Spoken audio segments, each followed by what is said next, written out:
फिर बुगालो फाता इन्फा सामान को फाटला पुस्कताले రెండు బొగ్గలే బేడా నీకు బుగ్గలా ఊదనీకే దమ్మే లేదు నీకు బుగ్గలు ఏం చేసుకుంటావు కాదు ఇంట్లో మా మనవడికి అది భక్తు మనం ఉన్నది వాడు ఉత్తాడు ఉత్తరా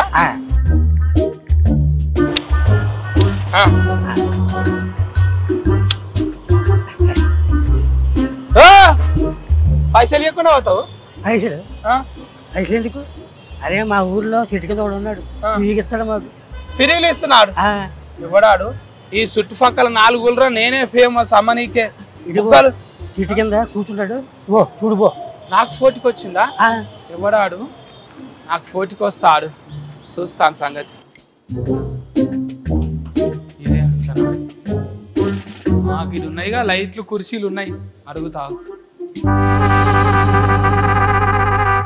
బుగ్గలు అమ్ముతున్నావు అంటే ఏం సంగతి నువ్వు బుగ్గలా నేను ఎందుకు అమ్ముతా బుగ్గలు పైసలు తీసుకోకుండా ఫ్రీలు ఇస్తున్నావు అంటే అమ్మితే నేను అమ్మాలి ఊళ్ళరా ఎవరు చెప్పిర్రు అరే కింద ముసలాయన అంటున్నాడు కింద ముసలాయన గాయట తెలియదు అనుకుంటున్నావా ఫ్రీలు ఎందుకు ఇస్తున్నావు నువ్వు అలవాటు నేర్పితే అవి బుగ్గలు కాదు ఒక్కసారి మీ చుట్టూ చూడండి ఇక్కడ దవాఖాన బొమ్మ ఉన్నది సైకిల్ పట్టుకొని అందులో వేసుకొని అమ్ముతున్నావా మీరు అమ్మాయి దగ్గర నేను ఎక్కడ అమ్ముతా కానీ ఇవన్నీ సినిమాలు సారు రాఘవేంద్రరావు సారు అరే తనకెళ్ళ బారింది సారు అందరు ఉన్నారు కానీ ఇంట్లో సినిమా నేను కూడా ఉన్నా చూడండి బాగున్నా కదా నువ్వు ఇక్కడ మళ్ళీ చేరా అమ్మ కొడుకో నువ్వా పాటలు వాడే మేడం కొడుకు కదా ఇది నీ పేరు ఏంటిది ఫుబస్తా అది ఉంటది ముందుగా లేనిది అది అది ఆకాశ్ ఉప్పు బస్తా ఉప్పు బస్తా ఆకాశ్ ఉప్పు బస్తా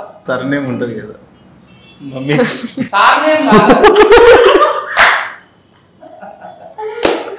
నాకు ఇంతసేపు పట్టింది అవును ఉప్పు బస్తా ఏం పేరు చెప్పు నువ్వు చెప్పు ఆకాశ్ ఉప్పు బస్తా మంచిగా చెప్పు మళ్ళా అమ్మ చూసింది అనుకో ఫెయిల్ అవుతుంది ఆయన ఉపద్రష్ట అది నాకు ఒత్తులు కాగునింతాలు రావు కానీ బస్తా చేశారు దాన్ని చూసినావా అయితే ముద్దుగిడ కూర్చురు నేను ఆయనతో డౌటింగ్ కొట్టింది నాకు నేను బుగ్గలమ్ముడు సిక్కేంటికి లేక ఇంట్లోనే అనుకున్న సినిమాలనా అయితే హీరోయిన్ కదా ఏమే అవును చూసిన అందులో పోస్టరింగ్ లా మంచిగా కొట్టినావు నీ పేరు బాగానా ఇంకేందో కొనక్కున్నదా నీకు కూడా ఉప్పు బస్తా లేక ఏమన్నది ఏం పందిరి వాళ్ళ పందిరా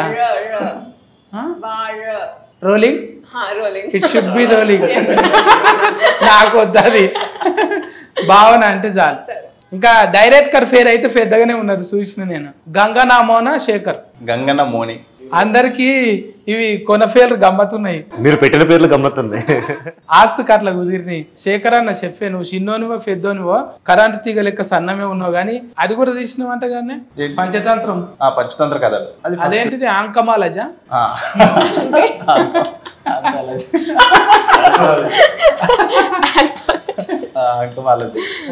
అది 5 కథలది అందులోకెళ్ళి ఆంకమాలజీకి బుగ్గలాలజీకి ఎందుకు వచ్చినావు మరి సినిమా చూస్తే తెలుస్తుంది ఏంది బుగ్గల కథ ఏందని అంటే సినిమా చూసినాకనే క్లైమాక్స్ లో చూసుకోమంటావు క్లైమాక్స్ దాకా అవసరం లేదు ఇంట్రొడక్షన్ గిన్ని గానం నెత్తి మీద ఎట్లా వేసుకున్నావే ఎన్ని గానం ఒకటి కెమెరా వేసుకున్నావు డైరీ స్కానింగ్ వేసుకున్నావు ఇంకోటి రచన వేసుకున్నావు ఒక్క యాక్టింగ్ వదిలేసారు అంటే అన్నింటి మీద అనేది నాకేం అవగాహన లేదు ఒక సినిమాకి ఏం కావాలనేది ఒక కథకి ఏం కావాలనేది చేసుకుంటూ వెళ్ళినాం అంతే తప్పితే ఇన్ని డిపార్ట్మెంట్లు అన్ని చేసేంత లేదనుకోండి బట్ ఈ కథకి అవి చేసుకోవాల్సి వచ్చింది అంతే బుగ్గలమ్ముడు అంటే ఇప్పటి కథ కాదు అది 96లో జరిగింది మన కొల్లాపూర్ నంద్యాల మధ్యలో ఏ మోడల్ మరి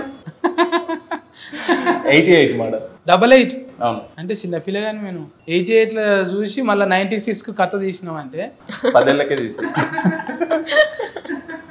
ఇంకా మీరైతే ఆల్రెడీగా యాస్కెనింగ్ మీద ఫట్ ఉన్నదంట కదా మీకు నాకేం అర్థం అవ్వట్లేదు నేను ఏమన్నా యాస్కెనింగ్ మీద గ్రిఫ్ ఉన్నది యాక్టింగ్ మీద గ్రిప్ ఉన్నది ఆ గ్రిఫ్ తోని చెప్తుంటివా ఆల్రెడీ ఇది నేను చేసేసిన ఇది నాకు పెద్ద కథ కాదు రోజు సెట్ మీదకి రావడం ఇది నేను ముందు చేశాను సార్ లేదు అంటే కెమెరా ముందు ఎక్స్పీరియన్స్ తక్కువ నేను థియేటర్ ఎక్కువ చేశాను సో చాలా నేర్చుకున్నాను మీకు అంటే ఆ స్టేజీల మీద అంటే గట్టిగా ఒలుతారు కదా కరెక్ట్ ఒలుతుంటే డైరెక్టర్ అన్నాడా కొంచెం కూల్ గా మాట్లాడాలి చెప్పారు యాక్చువల్లీ రిహర్సల్ అప్పుడు వర్క్ షాప్ చేస్తున్నప్పుడు చెప్పారు అంత అరవడం అక్కర్లేదని డబ్బింగ్ లో చూసుకోవచ్చు. ఇప్పుడు నీకు కుతికే సాఫు మంచిగా ఉండి మమ్మీ లేక పాటలు పాడతావు అనుకుంటే మళ్ళీ యాస్కెనింగ్లకి ఎందుకు వచ్చినావు? ఫ్యామిలీ అంతా మ్యూజిక్ సైడ్ వెళ్ళిపోయారు. మా అమ్మమ్మ మ్యూజిక్ టీచర్, మా చెల్లి పాడుతుంది, అమ్మ పాడుతుంది మొత్తం. సో నేను కొంచెం ఏదన్నా తేడాగా చేద్దాం మన ఫ్యామిలీలో అని ఫస్ట్ డాన్స్ మొదలెట్టిన తర్వాత యాక్టింగ్ మీద కొంచెం కొంచెం అలా ఇంట్రెస్ట్ పెరిగి ఫైనలీ సార్ నాకు ఒక గొప్ప అవకాశం ఇచ్చారు, దాన్ని పోగొట్టుకోని లేక. అరే ఇంట్లో గ్రామంలో మంచిగా కండలు అవి పోస్టింగ్లు బాగానే పెట్టినావు. ఏదో అండి ఇలాంటి అవకాశాలు వస్తాయనే పెడతాం మేము అంతే. ముందుగాల ఆల్రెడీగా దస్తి వేయొచ్చు అనేది కండలు పెంచిండు. కుతికే మీద పెట్టలేడు, మొత్తం ఫెయి మీదనే పెట్టిండు. అన్ని కండలు పెంచినా కూడా నాకు ఓన్లీ ఫుల్ షర్ట్లు వేసారు, ఏం కనపడకుండా. అబ్బా బాధ అనిపిస్తుంది కదా ఎవరికైనా. నాకున్నది కాకుండా వేరేది ఎందుకు చూపిస్తారు సార్? ఆయన ఉన్నది కదా, కండల షాట్ పెట్టరా అన్నదా? ఇప్పుడు పెడదాం తర్వాత ప్రమోషన్స్ వాడతారు ఇవన్నీ. మరి తిఫల్ అనిపించలేదా? కట్టుకొత్తాలే నువ్వే డైరెక్షన్ ఓకే టేక్ కట్టుకొత్తుడు కెమెరా అంటే రోలింగ్ సార్ అనేటోళ్ళు వేరే ఉంటారు కదా. అంటే నాకు ఫస్ట్ సినిమాకి కూడా అలవాటే కదా, పంచతంత్ర కథలు కూడా అలవాటే కాబట్టి నువ్వే పోయి క్లాప్ కొట్టుకొని వచ్చి కెమెరా లేదు నాకు టీం చాలా బాగుంటుంది, నాకన్నా ఫాస్ట్గా ఉంటుంది నా టీం. కాబట్టి టీం బాగున్నప్పుడు మనకు అది పెద్ద పనులు అనిపించవు, మంచి టీం దొరికినప్పుడు చాలా ఈజీగా అవుతాయి పనులు. అంటే పెద్ద అయిన పేరు ఇప్పుడు ప్రొడ్యూసర్ అంటే రాఘవేంద్రరావు సార్ నొప్పించుడు అనేది జర తిఫలే కదా. ఇప్పుడు నువ్వేమో జర ఇన్ని ఫండ్లు పెడతావు సార్, అంగూర ఫండ్లు ఉంటాయి, షేఫ్ ఫండ్లు ఉంటాయి, ఇట్లా అంటే ఏమన్నా అట్రాక్షన్ అవుతుండేనేమో. నువ్వేమో తీసుకుపోయి యూఫిర్ బుగ్గలు ఉంటాయి అంటే సారు పళ్ళు పూలు సినిమా కాదు, ఆయన ఎమోషన్ డ్రామా,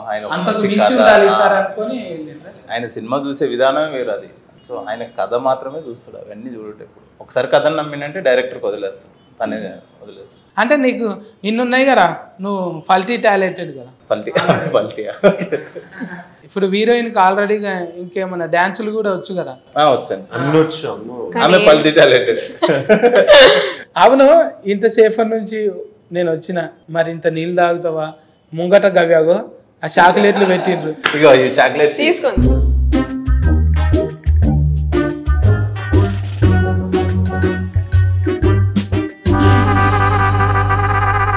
కెమెరా బంద్ చేయండి అన్న. గీలు అవ్వాలరా అమ్మో, ఇజ్జత్ పోతుంది నాకు. వాళ్ళు బెలూన్స్ అమ్ముతాడంటే ఏమనుకున్నా నేను ఫిలేజ్ గుర్తుందంటే మెడికల్ దవాఖానాలు ఏమో ఉంటుంది అనుకున్నా, కానీ నువ్వు గీ ఫన్ మీద ఉన్నావు.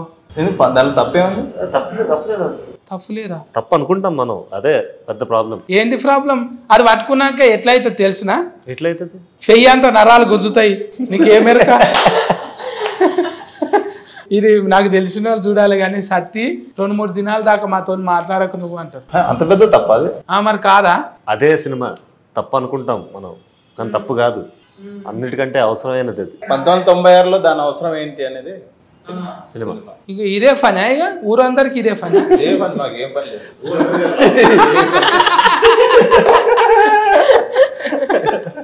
నువ్వు ఏం బుగ్గలు నువ్వు అమ్మేది? నేను ఊపిరి బుగ్గలు.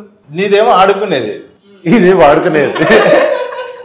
అమ్మా అంటే ఇవి ఒక్కోసారి లొల్లి అవుతుండే పోరగాళ్ళు వీటల్లా బోరింగ్ కాడ నీళ్లు నింపుకొని మస్తు తన్నులు తింటుంటివి, చెప్పకూడదు కానీ బోరింగ్ కాడ నీళ్లు. చాలా మంది చేశారు అది, చాలా మంది చేశారు అది. దీని పుణ్యాన మీరు ఎన్నిసార్లు దెబ్బలు తిన్నారు? ఇప్పుడు చెప్పుడు అవసరం అంటావా? కెమెరాలు పెట్టి ఇంత మాట్లాడుకున్న తర్వాత కెమెరా. అందుకే చిన్నప్పుడు అన్న, ఇప్పుడు పెట్టింది నేను అడగట్లేదు.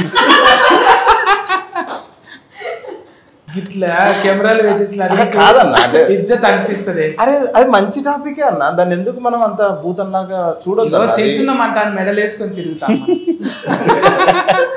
కనీసం జోబులలో పెట్టుకొని తిరగమని చెప్తున్నా. వాడుతున్నామంట వాట్సాప్ స్టేటస్ పెట్టమని. అయిపోయింది. ఒకప్పుడు బిత్తిరి సత్తి, ఇప్పుడు బికినీల సత్తి. ఎథిక్స్కు అది ఇది అనేటోళ్ళు కొంచెం ఉంటారు, కానీ అసొంటోళ్ళను మరి విమర్శలు కూడా వస్తాయి కదా కొన్ని అన్న. వస్తాయి, నేను అదే అంటున్నా. సినిమా చూసిన తర్వాత దానిలో ఏం తప్పేం లేదు. ఇప్పుడు అంత పెద్ద అయినా ఇలాంటి సినిమా ఒప్పుకున్నాడంటే అర్థం చేసుకుని ఇంకా చాలా గొప్ప విషయం మాకు కూడా. ఇంత నమ్మి ఎందుకంటే ఎప్పుడు సినిమా అంటే ఏదో ఒక టైంలో మాత్రమే మనం ఏదైనా ఒక కమర్షియల్ ఆస్పెక్ట్ లో ఒక సోషల్ గా మనం ఏదైనా జనాలకు ఏదైనా చెప్పాల్సిన టైం వస్తుంది. కొన్ని కథలకే ఉంటుంది, అన్ని కథలు చెప్పడానికి ఉండవు. సో అలాంటి కమర్షియల్ కథతో మాకు చెప్పే అవకాశం వచ్చిన స్క్రిప్ట్ అనమాట. సో అందుకే సార్ కూడా చాలా మంచి స్క్రిప్ట్ అని యాక్సెప్ట్ చేసి. ఇంకా నువ్వు సిగ్గు పడలేదా మరి? నీకు సిగ్గు అనిపించలేదా? లేదు సార్. కష్టం సార్, అది ఎక్స్పెక్ట్ చేయండి. వద్దు అమ్మకని చెప్పాను కానీ వినలేదు. నాకు నా లక్ష్యమే ముఖ్యం అని, నా పెళ్ళాం కంటే నా లక్ష్యం చాలా ఇంపార్టెంట్. అవి అమ్మితే నీకు కమిషన్ వస్తుందా? ఇట్లా కమిషన్ నేను డబ్బుల కోసం చేసామండి. కొంచెం అవగాహన పెంచుదామని. ఆ రోగం ఏంటి, అప్పుడు పరిస్థితులు ఏంటి, ఎందుకంటే అప్పుడు ఎవరికి అవగాహన లేదు, ఎవరికి ఆ మైండ్ సెట్ లేదు. ఇప్పుడు అదే టైటిలింగ్ కదా, నన్ను యాది పెట్టుకో లేకపోతే నిన్ను యాది మరుస్తారంటాను. బాగా రాశారు కదా, మంచిగా రాసినావు. డబ్బా మీద బోర్డు వేసుకొని తిరుగుతున్నాను. ఇప్పుడు సంబంధాలు అంటే ఎవరు చూస్తలేరు కదా, టూక్ వాడతారు ఎక్కువ. అంటే సక్రమానికి వాడాలి. అంటే నాకు తెలిసినంత వరకు పెద్ద రోగం అంటారు కదా, అప్పుడు ఇది ఇట్లా అనలేకపోతున్నారు. ఎయిడ్స్ అంటాను. ఎయిడ్స్ అంటే ఓయమ్మో, ఎయిడ్స్ అంటే అని తీసుకుపోయి ఆడ అలగబెట్టాలి అన్నట్టు ఉంటుండే. అని గాలి వాడితేనో లేకుంటే ఆయన ఇట్లా మాట్లాడితేనో తుఫిల్లు పడితేనో వస్తుంది అంటాను అంటుంది. అవిటి మీద నేను కూడా తిరిగినాం. అప్పుడు పాటలు కూడా రాసి పాడినాం అనమాట. ఎయిడ్స్ భూతం లేచింది బిడ్డ ఫారా హుషారు, రోగాల కోరల్ని సాచింది బిడ్డ లేదా కంగారు, యాది మరిసి నువ్వు ఇట్లున్నావంటే నాకెందుకంటూ ఊకున్నావంటే, రోగం వచ్చి ఫీల్చి ఫిఫ్ఫి చేసి నాకు ఒరిగేది ఏముంది మొత్తుకున్నా గాని, ఎయిడ్స్ భూతం లేచింది బిడ్డ ఫారా హుషారు, రోగాల కోరల్ని సాచింది బిడ్డ లేదా కంగారు. మళ్ళీ అందులోనే మందులేని రోగం ఒకటి దాఫురించరన్న, ఆ మహమ్మారి పేరు ఎయిడ్స్ రోగం అంటారన్న, ఒక్ర బుద్ధి వ్యభిచారం వలలో నా జిక్కుకుంటే, ఒడ్డుకున్న చేపగతి గడ్డు కాలం వచ్చురన్న అంటాను. ఇట్లా పాటలు ముద్దుగా. సూపర్. సేమ్ ఇది ఈ టాలెంట్ కూడా ఉందా? ఫల్టీ టాలెంటెడ్ అసలు మొత్తం ఫల్టీ అంతా ఇక్కడే ఉంది. ఫల్టీలు వేసే ఏ లొంకరపోయినాయి అన్న. నాకు అక్కడ దిక్కు చూడబుద్ధి అవుతలేదు, అవి తీసేయరా. ఈ ఫీలింగ్ తీసేయాలనే మా సినిమా వస్తుంది. ఈ ఇంటర్వ్యూ అయిపోయేలోపు మీరు జోబులు వేసుకొని పోయేలా. ఇంటర్వ్యూ కూడా మాఫటీలు వస్తుందా? మాఫటీ అంటే ఇది సమరం గారి ప్రోగ్రామ్ కాదన్నా, డైలీ వస్తుంది. రాత్రిపూట అందరూ అనుకున్నాక వస్తుంది ఆ ప్రోగ్రామ్ ఇది. నాకు ఏదో కొంచెం డౌటింగ్ కొడుతున్నా, నువ్వు అమ్మకు చెప్పినవా లేకపోతే నీ అంతలు నువ్వే ఇట్లా చేస్తున్నావా సినిమాలు? అయ్యో, అమ్మకు తెలియకుండా నేను ఏం చేయను, అన్ని అమ్మకు చెప్పే చేస్తాను. నేను అడిగొస్తే ఎందుకైనా మంచిది. అంటే నువ్వు డైరెక్టర్ అంటే రాఘవేంద్రరావు సార్ని అడుగుతా, మళ్ళా సునీత మేడంను కూడా అడుగుతా. ఏమని అడుగుతా అంటే ఇసొంటి నౌకరీ ఉన్న దాంట్లో ఫస్ట్ ఎందుకు పెట్టినామంట అని అడుగుతా. మీరు ఈయన ఉన్నాడు ఎక్కడ ఒక్కని. ఎప్పుడైతే ఆకాష్ నాకు యాక్టింగ్ అంటే చాలా ఇష్టం అని చెప్పాడు, ఒక్క క్షణం నేను కూడా కంగారు పడ్డాను. మనం పాడితే గిడితే పాటలు పాడాలి కానీ ఇదేందిరా యాష్. లేదు,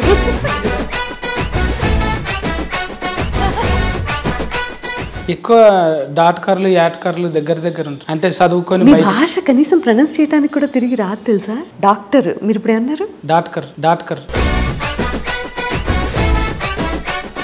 ఇదేంటిది సత్తి డిక్షనరీ?